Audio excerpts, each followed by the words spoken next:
Welcome to the ADHD Women's Wellbeing Podcast. I'm Kate Moore-Youssef, and I'm a wellbeing and lifestyle coach, EFT practitioner, mum to 4 kids, and passionate about helping more women to understand and accept their amazing ADHD brains. After speaking to many women just like me, and probably you, I know there is a need for more health and lifestyle support for women newly diagnosed with ADHD. In these conversations, you'll learn from insightful guests, hear new findings, and discover powerful perspectives and lifestyle tools to enable you to live your most fulfilled, calm, and purposeful life wherever you are on your ADHD journey. Here's today's episode. Today, I have with me a fantastic author, journalist. Her name is Caroline Williams, and she is a science journalist and former feature editor for New Scientist magazine, who researches the links between the mind and the body, something that we talk about a lot on this podcast. And she is also the author of a book called Override and a book called Move, which was a New Scientist book of the year. And she's also written for The Times, The Telegraph, The Guardian, and has appeared on BBC Radio. And she's here today to talk about her new book, which I have in front of me and is fantastic. It's called Inner Sense, and it's the first to bring the science of interoception to popular audience. So we're going to be breaking it all down. I can't wait. I've got so many notes. So Caroline, welcome to the podcast. Hello, thank you very much. I'll do my best to break it all down, but yeah. I think you will, because you've done it beautifully in the book, and it has so much detail and lots of science, but I am if I can read it, I think anyone can read it. So yeah, it's not supposed to be hard work. It's supposed to be entertaining and interesting, and a guide to something you may not have heard of before. Who's heard of interoception and why it matters, and why I think we're going to be hearing a lot more of it. I agree with you 100%. And it's something that I've heard about on the podcast quite a bit. And I know you've talked about research from Dr. Jessica Eccles in the book, and she's also been on the podcast twice. So we've talked about it. It's been dotted and sprinkled into conversations. We talk about the nervous system a lot, and we talk about emotional regulation a lot as well. And I think this brings so much of it together and helps all my amazing listeners who are so clued up and so well educated and actually so self-aware of how interoception impacts them. I think it's going to be brilliant. So anyone who has not heard of interoception and understands, how this impacts us on a day-to-day basis, perhaps you can just break it down and explain to us what it actually is. Yeah, it's a terrible word for something that's actually not as complicated as it sounds, and more interesting than it sounds as well. It sounds like, sort of an accounting term or something, but it's so interoception is sort of like a catch-all term to describe the way we sense and interpret signals and changes from within our own bodies. So our senses that we're all more familiar with, they are exteroceptive because they're receiving information from the external world. Proprioception is the sort of sense of where your body is in space. So you can know where, without checking where your arms are and where your legs are. It's sort of like, when you're going to topple or whatever. Interoception is all about receiving information from inside your own body. So it's fully private experience. And the reason it's important is because the whole reason really to have a brain in the first place is to kind of make sense of this information from the outside world, but also from the inside world, to help us work out how to act in the world, how to feel, what we need to do. So it's the basis of every decision, every motivation, every emotion. And yeah, it's not really been factored in for a long time because of the brain-centric sort of focus of neuroscience, but it's starting to come in now, which makes everything a little bit more complicated to understand, but it also opens up new avenues for treatments and understanding differences, like in ADHD. Yeah. So when you say that, does that mean is to do with like gut feelings as well? So that feeling that we get when something's a bit off, and I know a lot of people with ADHD, we struggle to access our intuition, our gut feelings, because our brain likes to override our very busy brain, and we are then riddled with self-doubt. Yeah. Does that involve our gut and what we sense? Absolutely. So, we all have this, everyone sort of gets the idea of intuition and gut feelings, and, but there's never really been like a solid bit of science to hang it on that's a real thing.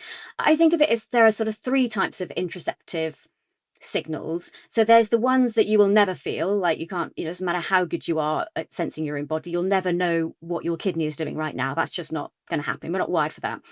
There's the ones like heartbeats, fullness, breathing sensations, which we can tune into, and people vary in how much they do and how available those sensations are to them. So they're sort of, you can call on them, but if it's urgent, eventually you'll feel it and it'll burst through to consciousness. And then the gut feelings and the intuition, they're sort of somewhere in between. So the neuroscientist Antonio Damasio describes them as background feelings. So a bit like when you're watching a movie and the background music changes and it changes the mood and you feel a bit uneasy and you're not really sure why and you haven't really clocked it. It's kind of like that, but physical. There may be changes hormonally in your body or in your nervous system, or something's going on, but maybe it's sort of like just on the edge of consciousness. And so people also vary at how loud those changes and sensations have to be before they can tune into them. And there does seem to be evidence that people with ADHD are less able to draw on those sensations, but are potentially more likely to notice them. So you're sort of feeling it, but not really getting it. And then also lacking in the ability to regulate them and understand them. So there's a lot going on, and there may be many different aspects that could be potentially acted upon to help people. Yeah, I think that's really validating, because I know from myself, but lots of people I speak to, is that we can be quite trusting and we might miss those cues of maybe not quite seeing something for what it is. But like you say, we struggle to access what that something might be, and we might have to bring someone in. So sometimes with my husband, I need his opinion I'm like, I think this is the situation. I think that person is like that, but I'm not sure, because I kind of want to give them the benefit of the doubt. But then there's something in me, but I struggle to access it a little bit. Yeah. And I think sometimes we can, just as your eyes and ears can deceive you, sometimes your gut reactions can deceive you. So I remember there's an example of somebody I used to work with at New Scientist, who's sadly no longer with us, but it's an amazingly lovely, caring human being.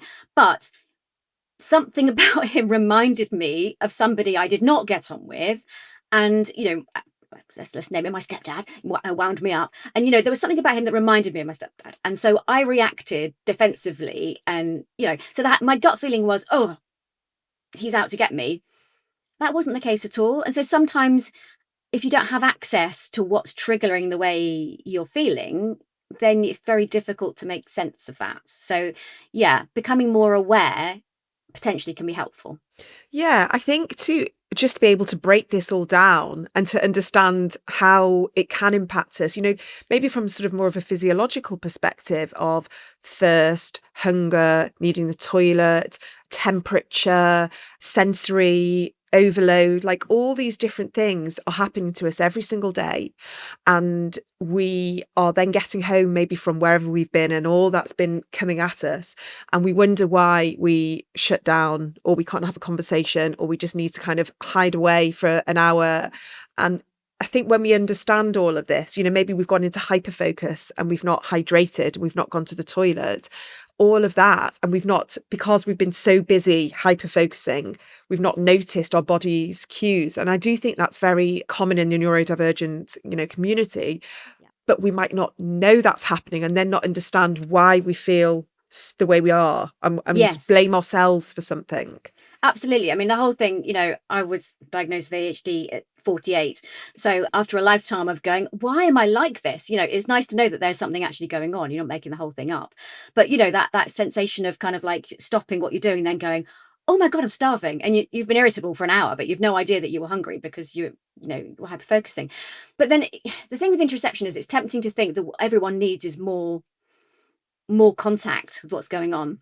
That actually can be unhelpful, because if you spend more time inside your own body, then you're not reacting to what's going on the outside. So what the healthiest way to be is to have access to actually feel what is going on in your body, but also to be able to disengage from that. So it's like an emotional version of potty training. So you notice a sensation, you go, okay, I need to deal with that. You go and do whatever you need to do. You come back and you get on with your day. That's been dealt with. That homeostatic need has been dealt with. Move on. You don't spend the whole day going, oh my God, I'm such a terrible person, I needed the toilet. You just do it, deal with it, move on. And I think the trouble with anyone who has trouble accessing their body signals is that if you don't have access to what's going on, you can't deal with it and move on. And it might just kind of carry on in the background, kind of making you feel slightly anxious for reasons that you can't quite put your finger on. Yeah, it's that feeling of sort of feeling unsettled, but not quite knowing why you're unsettled. Yes. And I wonder, perhaps maybe you can tell us a little bit about what drove you to write this book. Was it a personal thing, or was it just something you were noticing in the conversations you were having?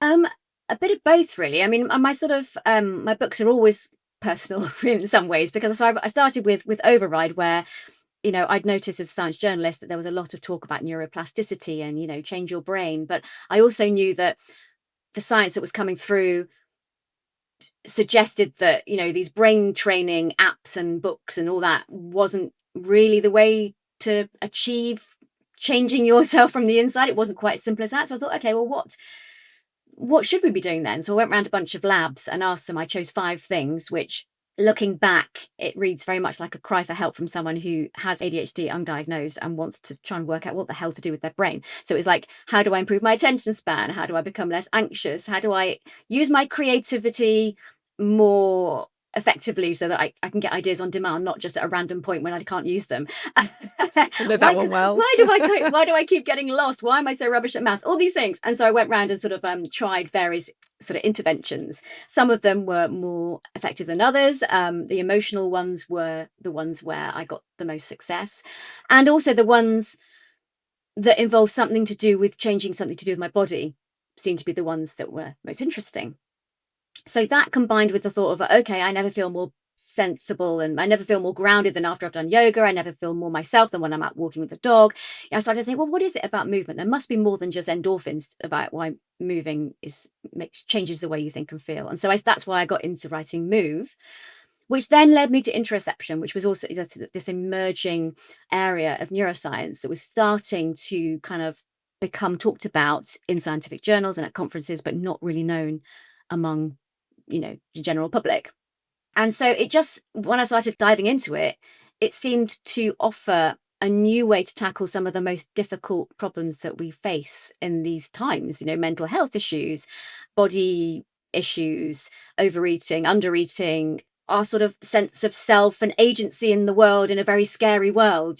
Everything that seems to ail us these days has something to do with a problem with interoception. And so that's why I ended up going into Inner Sense. But they often say that you sort of are drawn to things that are true about you. And so I think my interest in all things to do with emotional regulation and the mind-body connection is very much something that makes sense to me, because the kind of the cognitive approach of, oh, well, you think like that, you feel like that, how about you think a different way, has never really worked for me. I'm like, well, I have thought of that. I've thought of rationalizing my way out of anxiety. It doesn't work, because I know it's stupid. It doesn't change the way I feel. So it sort of resonates with me as something that actually has more scope to help treat things and help people who are suffering in ways that we can't currently help. Pain, fatigue, all these things. Yeah, absolutely. All of that.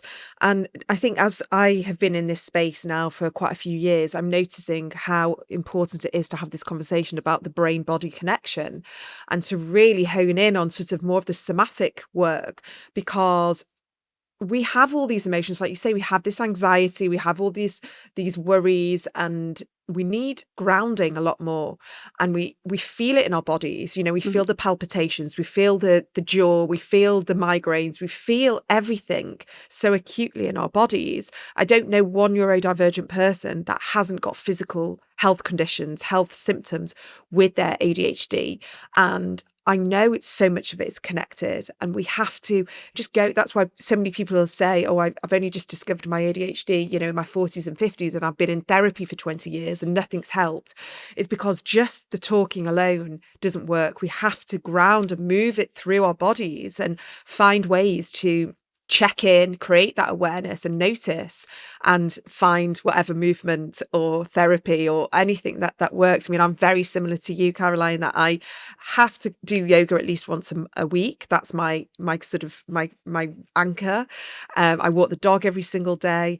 And I do a lot of tapping, EFT, because for me, that is a somatic release. That is a way for me to be able to check in, notice, and then release whatever's going on in my body. And it's really, I think actually EFT works very well with interoception, because we're always tuning into what we feel, and it's always very much like, where do you feel that in your body? Is it in your throat? Is it in your neck? Is it in your shoulders? And we hone in, and that, we don't need to rationalize that. We just kind of go, yeah, there's a lump in my throat, and then we feel it move through our body. And that's why, I do believe anything somatic now that we work with is going to be the future for therapy and for healing and all of that. So I'm really, really happy to hear that you have this book that you've brought out into sort of popular culture, as opposed to it just staying in sort of more of the scientific realm. Yeah, well, I really do think that we are with interoception now, where when I was a science journalist 20 years ago, nobody outside of science and science journalists who hung out at conferences were aware of the gut-brain connection, the microbiome. That just wasn't a thing out in the world, but it was really a thing in science. And then, fast forward 10, 15 years and it's everywhere. Everyone knows about it. It's a word that everyone knows. I kind of feel like interoception is there. It's sort of on the cusp of becoming a thing. People in science have been talking about it for a long time. Neuroscience conferences are just like booming with interoception. And I feel like it's kind of ready to move forward, because I think we're all ready to hear it. So it's interesting you talk about tapping. So I did look into tapping, and there wasn't enough research for me to have an opinion either way. But there is research into affective touch, which I think is possibly similar mechanism potentially. So affective touch is a kind of touch that we all know how to do just innately. So it's stroking sort of lightly at a speed of, I think it's 0 to 3 centimeters per second. I can't remember. It doesn't really matter what the exact speed is, but basically it's how we stroke someone if we want to calm them down, if we want to say, there, don't worry, and how you might stroke a cat. And we have specific neurons in our skin that fire only for that. And they fire most strongly at human body temperature and at this particular speed. And they are associated with feelings of safety and comfort and, social support. And so it's being used as a potential treatment for pain. So we can take more pain if there's someone there, sort of like saying, there, it's okay. So social support. We're a social species, and we need that. And so you can even, reduce anxiety and things just by sort of stroking yourself. It works better if someone else does it to you, but you can sort of just stroke your arm very gently. So that's a similar kind of thing that's being really taken seriously now as a way to sort of tip the nervous system over into calm. And yeah, there was one study in someone with chronic pain where 15 minutes of that a day and it resolved. So wow. I mean, it's not magic. It's not, I don't want to overstate the case, but it's a really interesting thing that you can use these. And even though it's the skin, it still counts as interoceptive because of the pathways it takes to the bit of the brain that tells you how you're doing in the world, and are you safe, and do you need to take any action to make yourself safer. Okay. So, is that connected to the vagus nerve? No, so the sensory nerves in the skin don't go via the vagus nerve, they go through the spinal cord. So there's 3 routes of interoceptive signals. One major route is the vagus nerve, but that's sort of more visceral organs, so the heart, the stomach, the major blood vessels. And that the vagus nerve, wanders around the body and sort of connects with all these internal organs down to as far as the sort of the stomach and the intestines. And then skin, muscles, fascia goes through the spinal cord and up, but they all come to the same place and then get passed on to the insula, which is the part of the brain, the interoceptive cortex, which does the putting that together with everything else and making sense of it. And the third route is in the blood. So we've got hormones going in the blood, and they all end up in the same place and they all get interpreted. So it's a little bit more complicated than our external senses, because we have eyes and a visual cortex.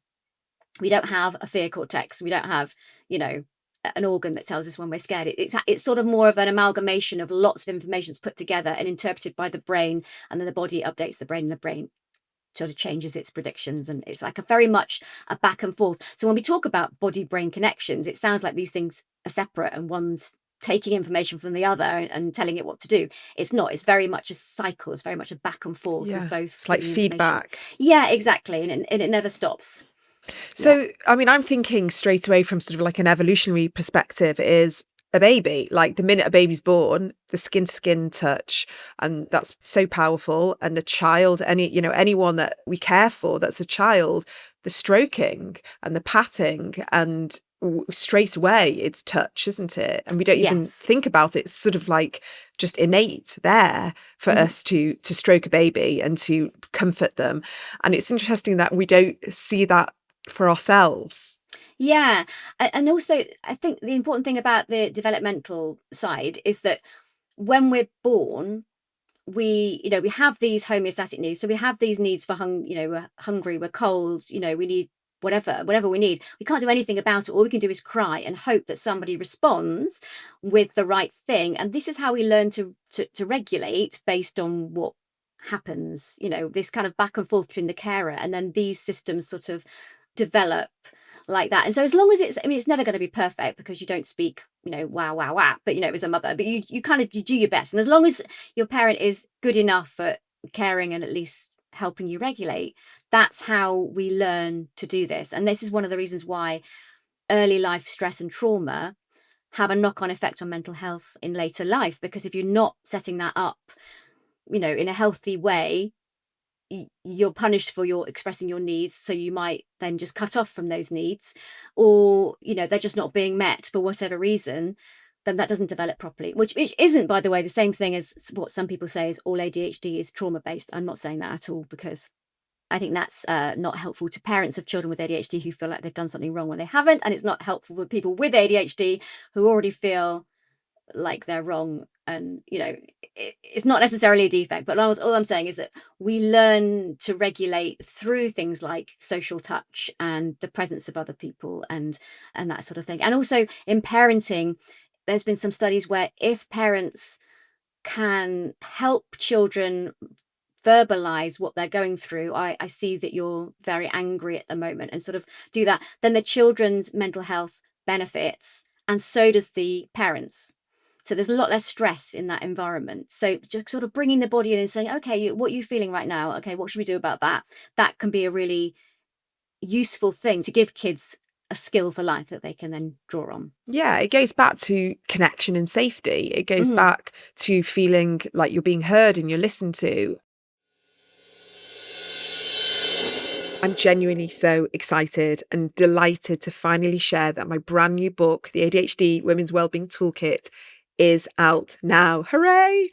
This book is for all of you navigating a late ADHD diagnosis. Perhaps you're in the midst of burnout, or you're just feeling overwhelmed and ready finally for some change. So inside the book, I share the holistic, the compassionate strategies that have supported me and the many, many women in this community and on this podcast, with tools to help you self-advocate, regulate your nervous system, and to truly feel better in your body and mind. So whether you are newly diagnosed, or you're awaiting a diagnosis, perhaps supporting a loved one, or simply looking to reclaim your well-being after knowing that you've had ADHD for a really long time, this book is here to guide you. So grab it wherever you want to buy your books from, and don't forget there's an audio version as well, which I'm really, really proud of. Now let's carry on with today's episode. Again, I'll go back to people feeling the physical sensations. We know that hypermobility, chronic pain, fatigue, I know you mentioned the fascia.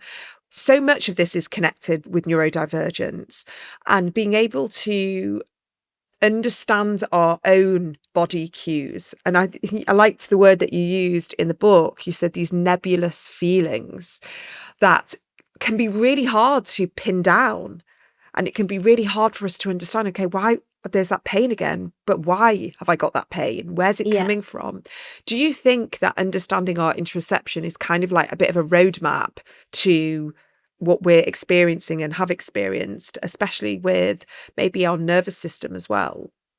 Yeah, well, the work that Jessica Eccles is doing is really interesting, because what she's finding is in people with hypermobility, there may be interoceptive signals such that because the blood vessels are more stretchy, the blood isn't returned to the heart so much, so the heart often has to race to keep blood going around the body. And so that could be interpreted unconsciously as anxiety. And the way she explained it to me is like, you might not have twigged that if you've had a big meal, all the blood's run to your stomach. You don't really get that's what's behind the feeling. You just know that you feel weird and anxious. And so having just the knowledge that happens, I guess, is part of it. But what Jessica Eccles is doing in her studies is training people to be able to tune into their heart specifically at a lower level. So if everyone feels their heart if you've run up the stairs. Okay, so you can feel it at that level, but people differ on how sensitive they are to it at lower levels. And so the training essentially gets people to raise their heartbeat, tune into it as it goes back down again, and just practice that. And when people learn to interpret, to feel their heart more accurately, they're better able to put it into context at a lower level before it has to spiral out of control and be like, oh my God, something awful's happening. I need to, which can be really confusing and unsettling because objectively there isn't anything to panic about. It's just that your blood's in the wrong place. Yeah. So I think that's quite a promising thing for people with hypermobility, but also for everyone, because it's also possible that if people are just naturally less sensitive to their heartbeat, if they have been sedentary and aren't really used to feeling their heart rising and going low again, maybe that could be feeding into anxiety in a way that they're not really recognizing. So yeah, it just opens up this door that there's a possible way of just reinterpreting things so that your brain can deal with it at a sort of unconscious level before you even have to get the panic bell rung to be anxious and freak out. No, it's really interesting what you were saying about the heart. I always struggle to feel my heartbeat. Yeah, a lot of people do, and that's kind of quite normal. I think 40% of people struggle to feel it at rest. To some extent, that's really normal. What's important, so the research Jessica Eccles works a lot with Sarah Garfinkel, who's at UCL now, and what her research has shown, which is fed into this training study, is that it isn't so much what you can objectively feel, whether you are good at feeling your heart. It's more whether your belief about whether you can feel it or not matches up with the reality. So if there's a big gap, if you feel your heart very accurately, but you think you're rubbish, then that gap seems to be linked with anxiety, because basically what your brain is working with unconsciously isn't the same as what you're working with consciously. So this is a mismatch.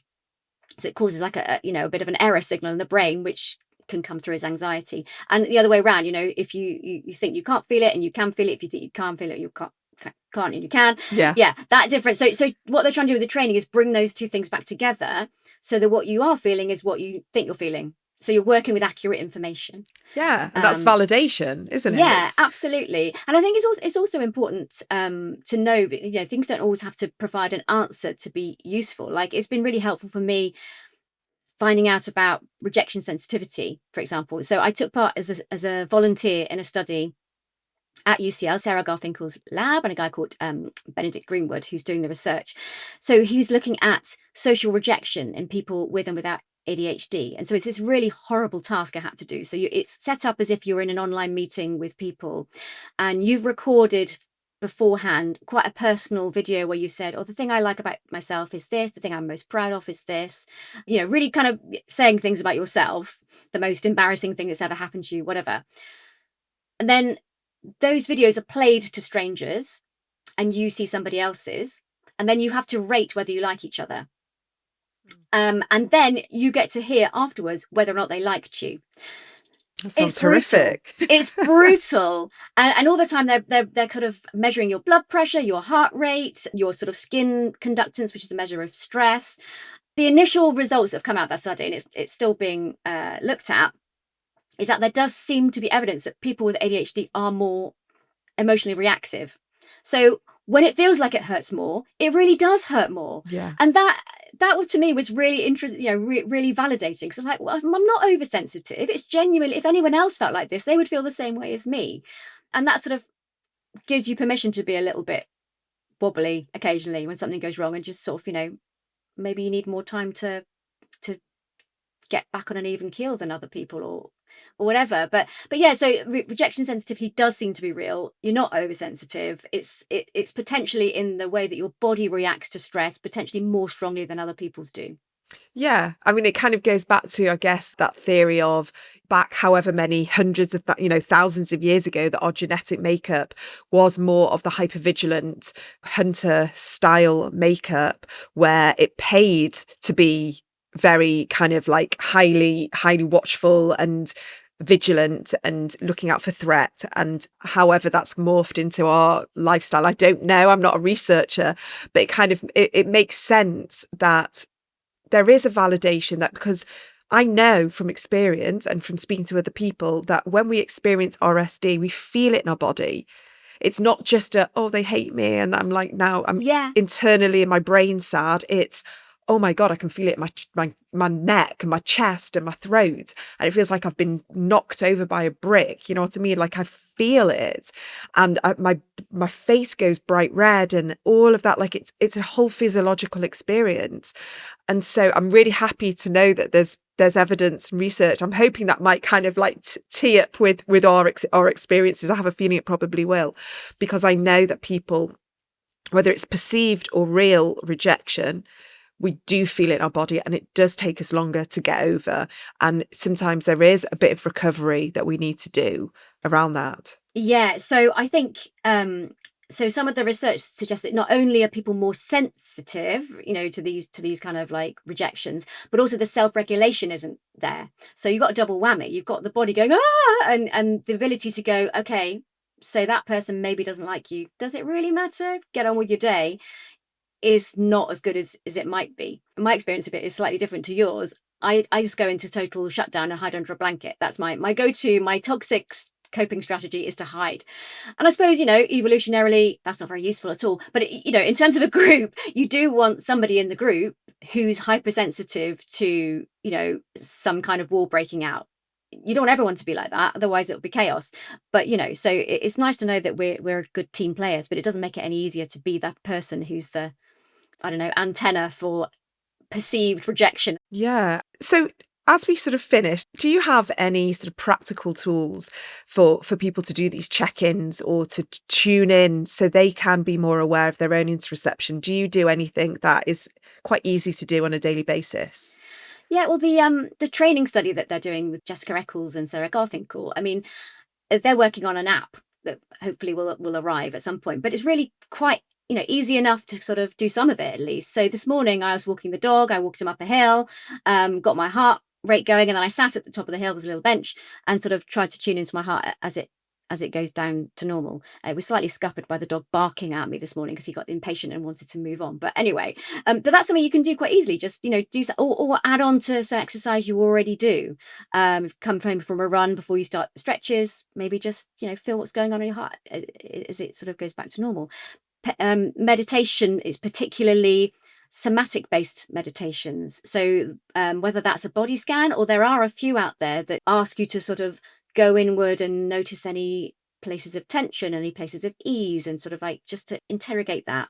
There's also things like I played around with an app called the Random Reminder app that kind of pings you. You can set how many times a day you want it to ping you.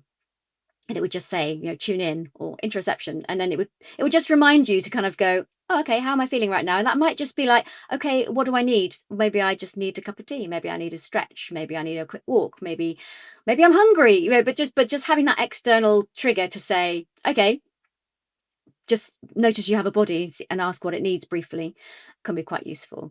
Yeah, so there's lots of things. There's interesting, slightly less accessible maybe, but flotation tanks. It's like a way to supercharge your interoceptive awareness, because what happens is you're floating in body temperature water. You can't feel the air is the right temperature, so you can't feel where the air and water begin and end on your skin. And when if it's dark, you have earplugs in, there's literally nothing for your brain to take from the outside world. The only way it can go is inside. And so you become much more aware of your heart and your breathing. And for me, what I always feel in there is the strength of my muscles and my limbs. And so that seems to help with body image. So there's research in Tulsa that I went to have a look at. They were doing it with people with eating disorders. Their body image was way better after sessions of floating because they're feeling themselves from inside. So it's feeling, getting closer to your sense of self from the inside, not from what it looks like on the outside. Yeah, that's so interesting. So when you feel your heart in a flotation tank, it's not like when you've run up a hill. It's not pounding, it's not thudding, it's just there, and it's just tapping away, and it's not saying anything, it's just there. And it's just lovely because you're like, okay, I'm here, I've got this, it's all fine. Yeah. It's Yeah. hard to describe, but I absolutely love it. It's just being able to reconnect, isn't it? I mean, I think that's what's amazing about the human body is that some people, I do get quite powerful sort of interoceptive signals. I know what kind of headache I'm getting. I know what the headache's from.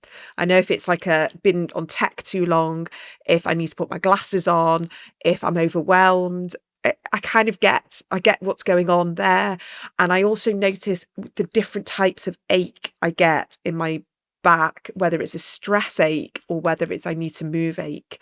And I've kind of honed in a little bit to this language over the past few years, because to me, it's like a language that I'm learning, and knowing when I need to pull back, when I'm burnt out, when I need to stop working, when I need to rest more, all these types of things. And it just takes a bit of awareness, doesn't it? Yeah. I mean, I think it's good to speak the language of what you need. But I think, yeah, so where you are, I think is a really good place to be, which is like, okay, I've listened, interpreted it correctly, and do the thing. Well, that's the thing. Interestingly, when I always go back to the same things that I do. I mean, I've not quite got it, but I've started to listen and learn the signals and then kind of go, ooh, what do I need to do? And sometimes I do listen and sometimes I don't listen. And that just depends on whether I'm very sort of like in hyperdrive, hyper focus, mode, or I'm really noticing I'm at that cusp of burnout and I don't really have a choice. Like I do need to kind of like pull back. But yeah, I think it's just being aware that it's a thing and that it is maybe more of a thing in people with ADHD, I think is important in itself to know, because I used to give myself a really hard time for needing a day occasionally to put myself back together. And now I just go, I need one of those days where I put myself back together and I do all the things that I need to do. And I used to think, well, I shouldn't need to do that. I should be able to work 5 days a week like everybody else. Stop being such a spoiled brat who wants a day off every now and again. But, knowing that there's potentially a reason that I'm dysregulated and need to put it all back in its box is helpful. yeah, and you listen, you've written 3 books.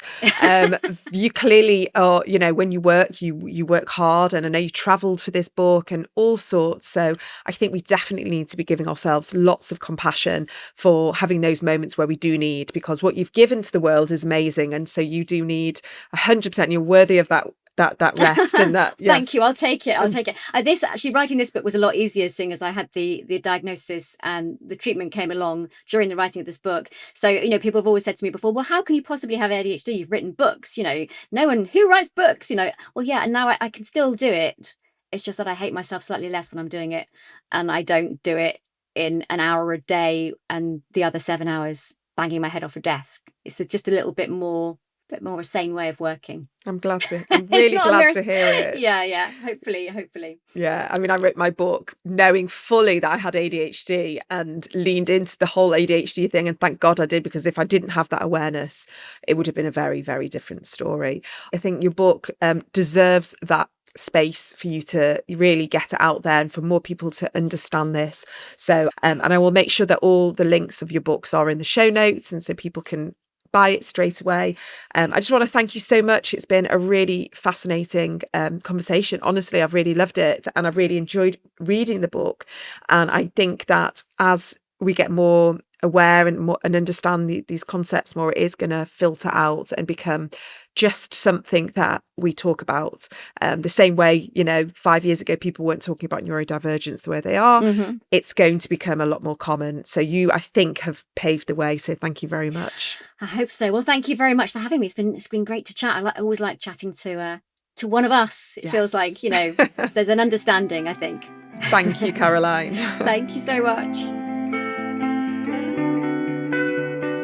If this episode has been helpful for you and you're looking for more tools and more guidance, my brand new book, The ADHD Women's Wellbeing Toolkit, is out now. You can find it wherever you buy your books from. You can also check out the audiobook if you do prefer to listen to me. I have narrated it all myself. Thank you so much for being here, and I will see you for the next episode.